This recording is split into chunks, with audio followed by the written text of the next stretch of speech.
Are camps and retreats really worth it? Some people say that, well, maybe they're a little problematic or they're outdated or maybe it's just too expensive.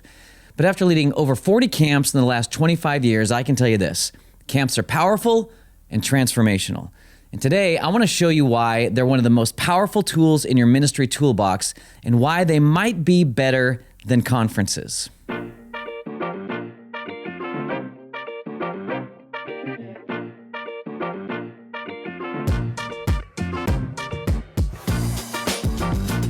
Hey, everybody. Welcome to the Brent Parsley Next Gen Leader Podcast. My name is Brent, and I hope that today's episode helps you win in Next Gen Ministry.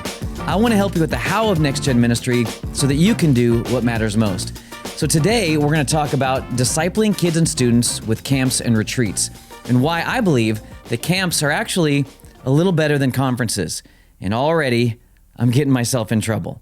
Look, there's a lot of discussion that's happening today over how to disciple the next generation. And this is a great conversation. And the goal of today is not to talk about the discipleship discussion as a whole, but to talk about this part of it that I believe has been helpful and effective over the years of ministry.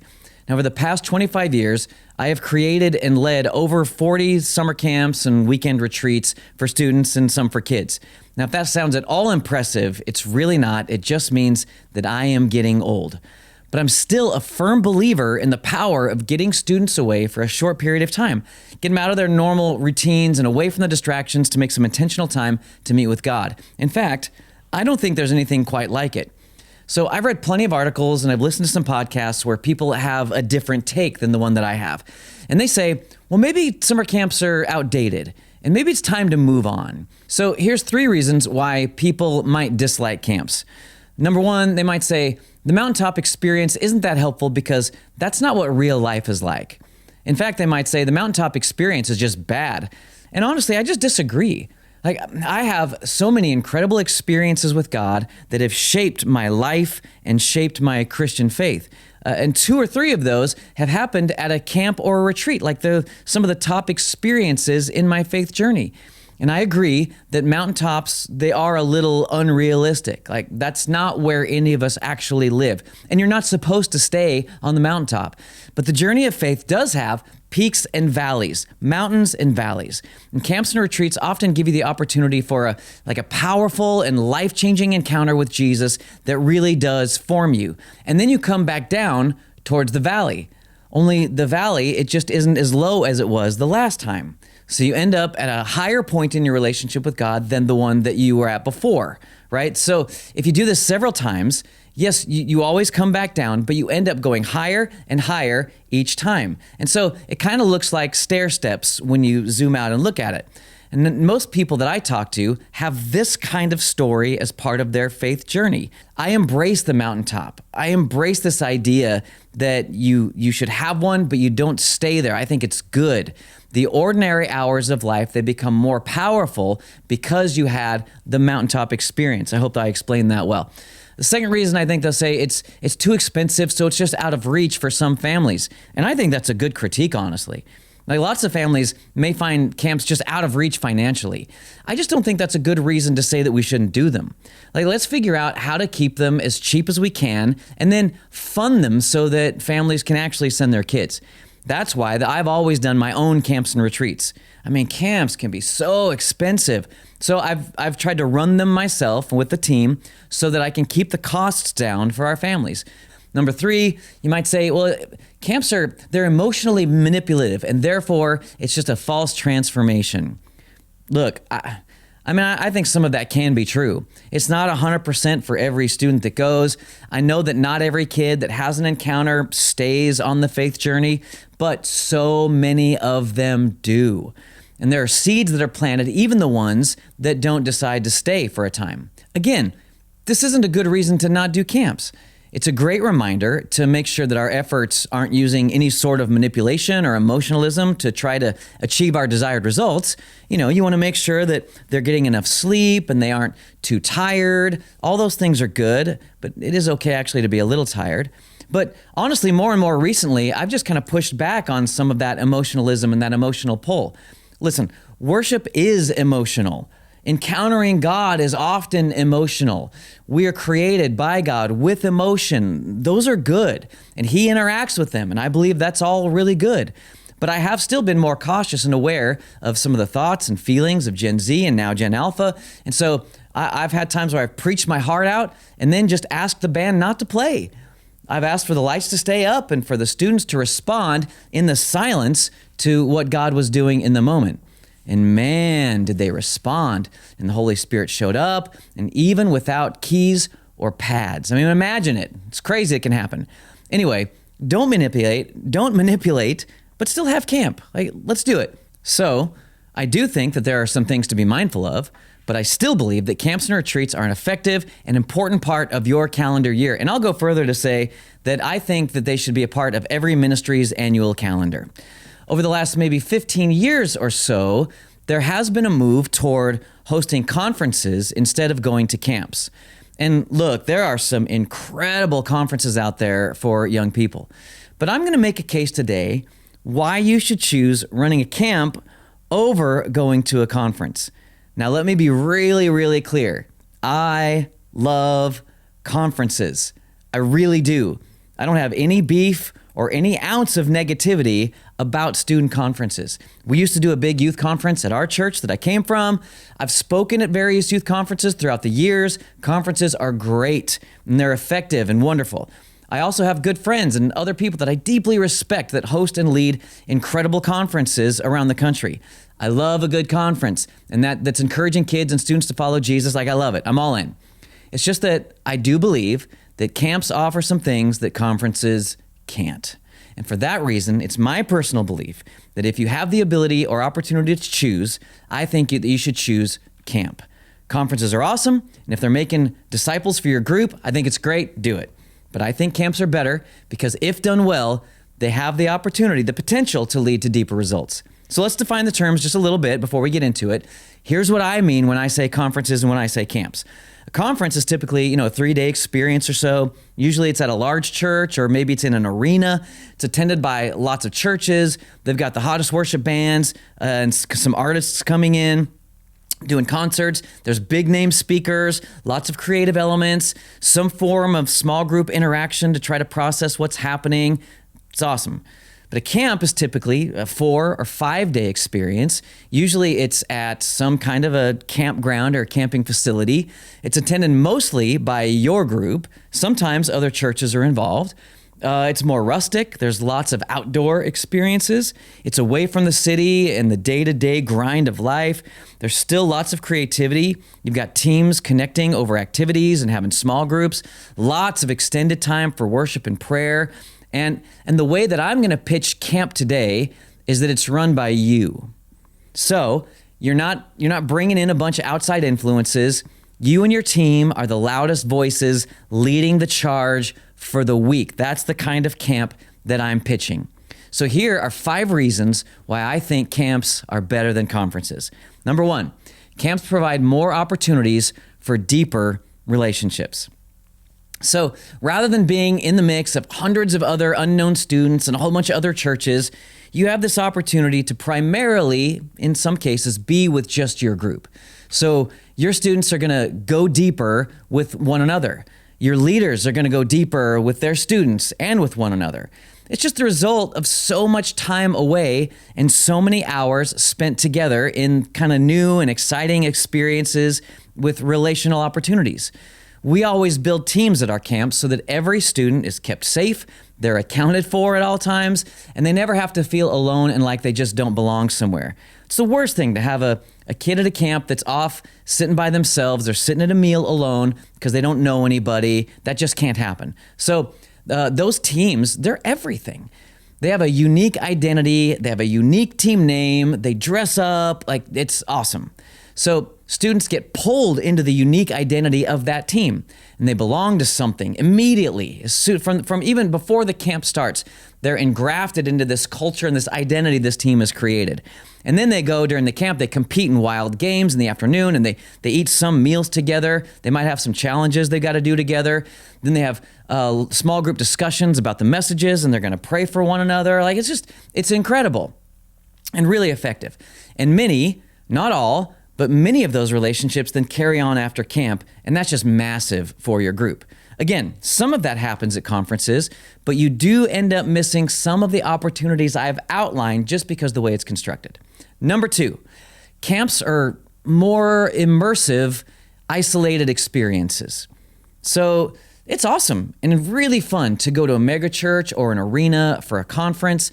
It's really cool to be in the middle of a city with thousands of other students worshiping God. And it's really eye-opening for many. Like, oh, I didn't know there were this many believers in Jesus that are my age. And if you've ever been in an arena or a large auditorium with thousands of students worshiping, I mean, man, it's electric, it's powerful, it's encouraging. I mean, it's really great.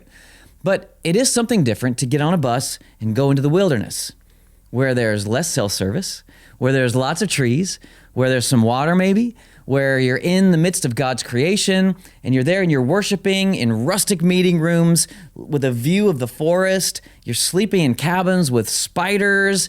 Like, the bathrooms are gross. Like, it's great. You know, something different happens when you spend time away in nature. You've probably experienced it. It's refreshing. It's refueling. God somehow meets you out there in a different and significant way. And when we do it, like, we don't have strict phone policies. We don't take them away. I get why people would do it, and I think there's good things about that. Cell phone dependency, screen time, those are major issues in our world. They're problematic. We've got to address it. That stuff is really real. But I'm more interested in asking them to not use them and then just keeping a full and interactive schedule where they often don't really need to or sometimes don't even have the opportunity to. So as I walk around our camps and retreats, it's usually just not a big problem. So they're getting away from the daily grind and the normal stuff of life. They're spending a little less time on their phone. They're into nature and spending time with God. And when we do that, I don't know what it is. It's like we set time aside for God, and it's like He sets time aside to spend with us. That's pretty much every camp experience I have ever had. So number 3, camps are led by you and not the latest popular speaker of the day. Man, that sounds a little harsh, but listen, I love that the church finds some voices and they get elevated in different seasons through the years. And I do think that God raises up some people for certain times to speak into certain situations. And those people have incredible messages to share and they make an amazing impact. I think all that's great. But they don't know your group. They don't know what's happening with Billy like you do. They don't know about his relationship with Susie like you do. They can't really speak specifically into what God might want to do in the culture of your group, but you can. Camps are transformative and formational moments that often change a group's dynamics and a group's culture in very specific ways and sets them on a new course. I don't want somebody else to speak into that. I want to be the one to listen to God and to lead that transformation. So that's why I've never hired a guest speaker for any camp or retreat through the years.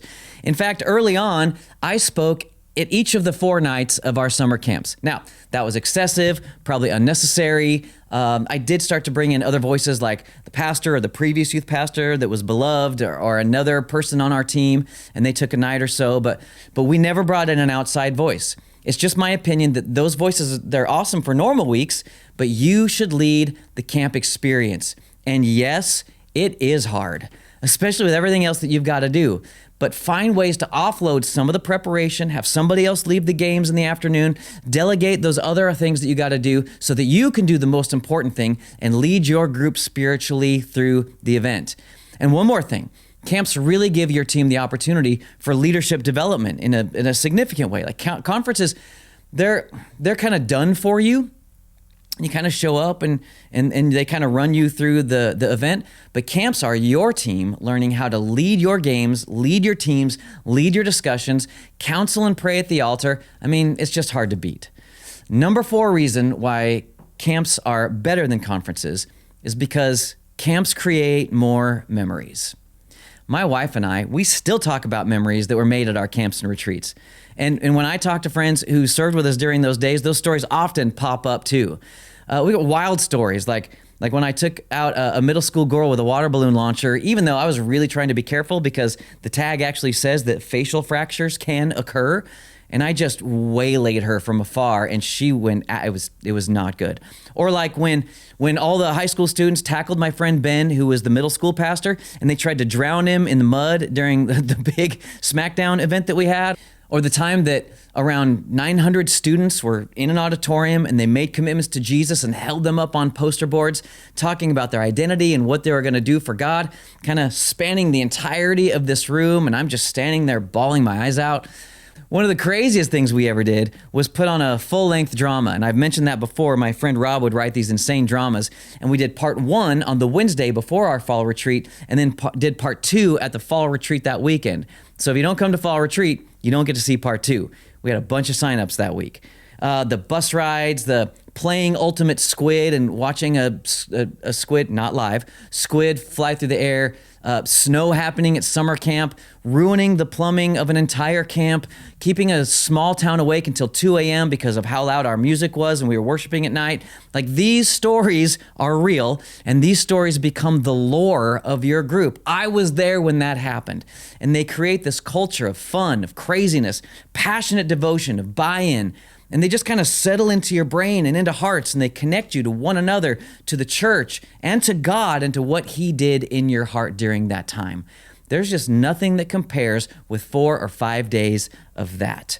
And then finally, number 5, camps, I think they get to go deeper spiritually. But I think the big difference maker here is just time. You have constraints at conferences because you've got bands that have writers, and you've got speakers, and you've got schedules, and you've got an artist coming on at the end of the night. All those things are happening and they're cool, but you got to get the students out on time and get them back to the hotel. That's all okay. Nothing wrong with that. And by the way, the Holy Spirit can still move powerfully through all of that, okay? But at your camp, you just don't have those constraints. You can worship as long as you want. You can preach longer if you want, if your people will listen to it and you won't lose the crowd. You can pray together at the altar as long as God is moving and doing stuff and working. And then it's just a short walk back to the cabins for bedtime. Like, it's just practical. I mean, we used to have some pre-meeting fun at like 6:30. Then we'd start the meeting at 7. We'd worship for 45 minutes or more. Then we would do an hour-long drama. Then I would speak for 45 minutes or longer. Then we would respond and we'd pray, and then we'd celebrate what God was doing in worship. I mean, we're talking about 3.5, sometimes 4 hours of an evening meeting at camp. It's sort of hard to believe, honestly. And maybe I'm wrong. Maybe it's romanticized, but I seem to recall a ton of involvement all night long, at least from most of the room. And the passion and devotion, you would watch it grow over the days. You also get a chance to set the theme. So rather than a bunch of excellent talks from a bunch of great people from different contexts coming in and giving their best, you can take your group through one passage of Scripture for the entire week, and you can go deep into the idea. So you spend the week on a passage, or you talk about identity, or talk about a spiritual practice, or whatever it is, and you get to go deep. And they can leave that place with a real solid understanding of whatever it is you are after as you teach them, and then they talk about it in small groups, and then they encounter the power of the Holy Spirit. Look, I know that what I'm proposing has major challenges, and maybe your group is small and you don't feel like you've got the time, you don't have the team. It is really nice to be able to pay the registration fee and just go to the event. I mean, you've got enough to worry about, right? If that's where you're at, that is awesome. Go. It's so good, and God is going to bring great things out of it. Go to the conference, love it, celebrate it. I'll celebrate it with you. I've done a lot of camps. It's hard every time. But what happens in the middle of it and after it is really worth it. And I've done it at a mega church where we've sent 16 charter buses up at the same time to a weekend retreat. And I've done it at a church plant where we took a small group. There are ways to do your own camp or your weekend retreat regardless of your context. Now, decisions have long since been made about this summer, hopefully. If not, I don't want to stress you out, man, but you should stop listening to this right now and you should go make some plans. But maybe you could listen to this and think about and pray about it for the next year or two and see what God says and see what happens. What I know is, regardless of the decision that you make, these are powerful, formative, transformative experiences that you should have with your team. Don't be afraid of the mountaintop experience. Go for it and help the ordinary hours, the valleys, get stronger for all of your kids or students. Hey, if this is helpful in any way, I would be honored if you would just subscribe, drop a comment on YouTube or jump in the comments, give it a 5-star review on your podcast platform if you think it's worthy of it. All of that is really, really helpful. And maybe send it to a student pastor or a small group leader or a kids person, any next gen leader that you know, and help them out too. Hey, if you want to talk or email me, you can do that anytime at brent@brentparsley.me, or you can DM me at Brent Parsley on Instagram. Until the next time, I hope today helps you win in Next Gen Ministry.